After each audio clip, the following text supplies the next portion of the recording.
Hello Gemini, this is your reading for the next 2 weeks of the March, half of the March. At natapos na yung Mercury retrograde, things will be relax na, huwag na mag-alala. Pero unti-unti yon, so let's be prepared for April. Tandaan natin, ito'y energy lang. Kung tayo ay nahihirapan at namumroblema, tayo pa rin ang magdedesisyon nito, magdasal tayo, humingi tayo ng tulong at awa sa Diyos. Gabay lang po ito. Okay, Gemini. With your love life, Gemini, bakit sobrang mabigat ata ang kalagayan ng love life mo ngayon? Nasasaktan ka? Ang daming nagiging problema sa pagsasama ninyo na hindi mo na kaya na tagalan. So, siguro napapaisip-isip ka ngayon o hindi ka, naghihintay ka ba na humingi siya ng tawad o ikaw yung kailangan humingi ng tawad para lang matanggal itong sakit na pinagdadaanan mo dito sa love life mo. Medyo toxic na, parang sobra na, hindi ko na to kaya. So, siguro itong yung sinasabi, itong 2 weeks ng March, no? Mag-isip tayo, mag-meditate tayo, detach muna tayo lang. Huwag muna tayong dumikit dun sa mga nagbibigay sa atin ng problema. Kasi by April, ayos na yan, no?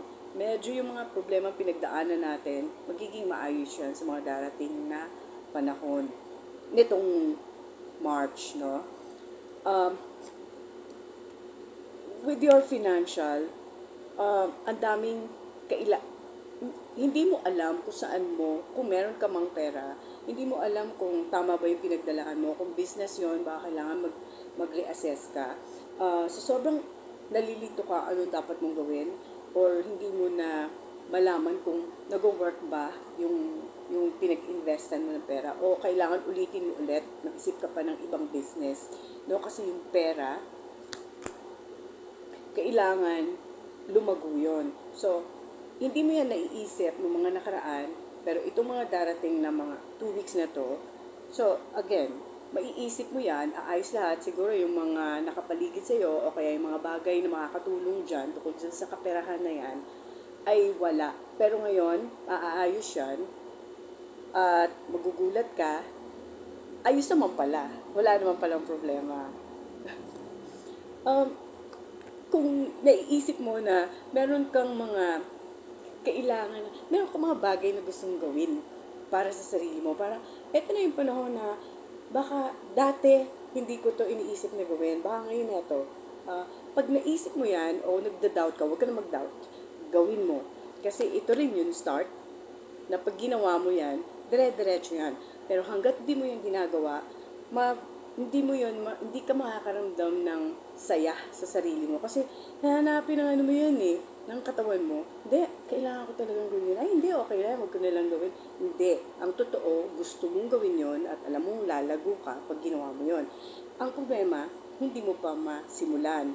So, pag-isipan mo yan, kasi kailangan mo na yan simulan. Ang nagbibigay sa iyo ng kalusugan, no? Siguro yung mga batang nakapaligid sa iyo, o sumasaya ka, kung wala itong mga batang to, baka hindi ka iisipin mo, hindi mo na alam kung baka lagi kang mabigat ng pakiramdam mo, buti na lang may mga bata sa paligid mo. At sa mga kaibigan na nagbibigay sa iyo ng magandang vibes, mahal ka ng mga kaibigan mo, mahal ka ng mga apo mo, ng mga anak mo, meron lang mga kailangan ka. Yung iba sa inyo, kailangan yung balansehin yung inyong financial para gumaan ang pakiramdam o gumaan ang kalagayan ninyo doon sa inyong financial. Pero meron kang mga bagay na kailangan mong tanggapin, magpa-check up ka, kailangan mo nang harapin na yung sakit na yon ay sakit mo yon, tanggapin mo iba kasi ayaw mag-maintenance, pala kailangan na pala mag-maintenance. Nararamdaman mo yan eh. So, kailangan mo na yan tanggapin, ano yung mga dapat mong sundin mo na yung sasabihin ng doktor para gumaan yung pakiramdam mo, no? Pero kailangan mo na magpa-check up at tanggapin mo na. marami kang, kung nagda-doubt ka sa paligid mo, kasi yung mga kausap mo, sa palagay mo, hindi ka, hindi ka nila naiintindihan or hindi sila nakikinig sa'yo.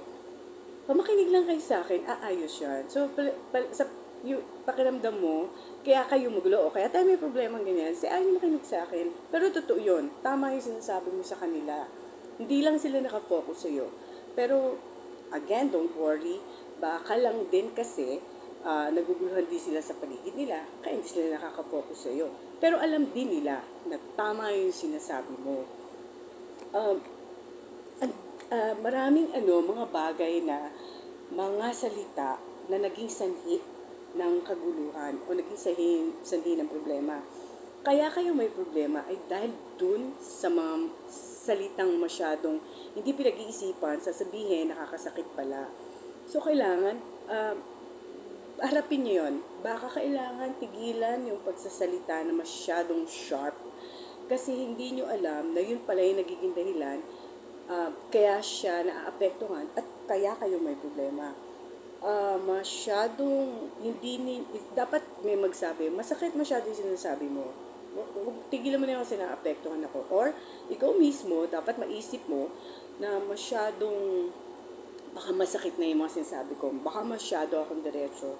Baka masyado akong walang pakialam. So, yan ngayon na nangyayari sa inyo. So, yung mga salita na hindi dapat nasabihin o kaya yung mga salita nagiging sanhi ng kaguluhan, pag-isipan nyo, baka tama na, huwag nang sabihin ulit yon, no? Marami kang chances, no?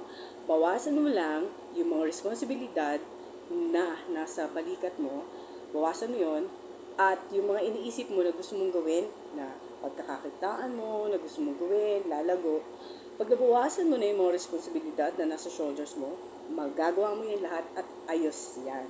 So, ito, medyo relax ka ngayon, paghandaan mo na, pwede ka mag-prepare ngayon, by April, ayos yan. At yung mga iniisip mo na paano magiging yung mga celebration na darating o kaya yung mga kalagayan ninyo sa pamilya nyo, hindi nyo malaman kung kailan nyo gagawin, paano nyo gagawin. Very light. Ito na, magagawa nyo na yan. Baka yung bahay ninyo ba, kailangan nyo ng ayusin, maayos na yan. Kailangan nyo ba, yung mga hindi pa napapabinyagan ng mga anak, na kailangan mo pabinyagan, mapapabinyagan nyo na yan. O kaya makakasama ba kayo sa celebration na yun? O hindi, akala nyo hindi, maayos nyo yan. So, very positive, no? Lahat ng mga naging problema. Pero, Gemini, masyadong broken-hearted ka ngayon. Yun yung pinakamabigat sa'yo ngayon. Yung puso ay nagdudusa. Ito yung damdaming cards mo, no? Let's shuffle. Kaya yung damdaming cards for Gemini. Gemini, alagaan mo yung katawan mo. Puso, kaluluwa. Kasi, nangyayari ang milagro, no? Ang problema, kung hindi tayo healthy doon nga, body, soul, and spirits, pag dumating ang milagro, hindi tayo handa, hindi rin natin makukuha yun. So, prepare natin sarili natin. Tayo rin naman na mag-aayos ng lahat.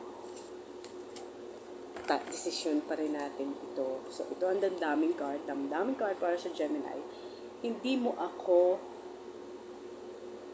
na ako makalayo sa'yo. Bakit ganun? So, ito sa inyo, ito yung message ng inyong person.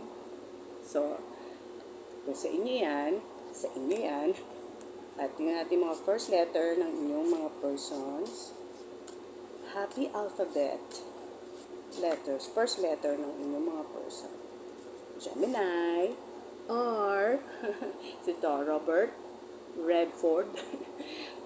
Comment nyo yung mga pangalan ng inyong person. Iiba sa inyo, letter M. No? Sino ka? Sabihin nyo kung tama itong letter M. Pwedeng, ito ay ikaw, pwedeng sila. No? And another letter, sa iba naman ay D. No? So, Gemini, let's be open for miracles always.